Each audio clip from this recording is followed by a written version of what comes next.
आम्हाला मिळाली। ह्याचबरोबर आरोग्य, शिक्षण, रोजगार, कला, क्रीडा व सांस्कृतिक क्षेत्रात सुद्धा आम्ही 5ही वर्ष काम करत राहतो। मी माझ्या राजकीय कार्यकाळात सदैव काम करीत आलो आहे।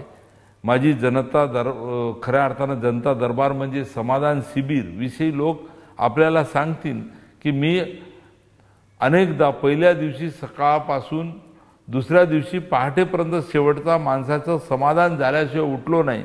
मी आपल्याकडे हे यासाठी सांगतो आहे की मीडियामध्ये ज्याप्रमाणे प्रगती पुस्तकात मी नापास ह्या बातम्या दाखवत आहे ती बाब मनाला लागते आहे। मी नापास असूच शकत नाही, कारण मी निरंतर जनतेसाठी काम करीत आलो आहे। मंत्री पदावर काम करताना देखील आठवड्यातून 4 दिवस मी मतदारसंघ जिल्ह्यासाठी व जनतेसाठी दिलेले आहेत। तेव्हा माझी मीडियाला व विविध टीव्ही चॅनल्सला विनंती आहे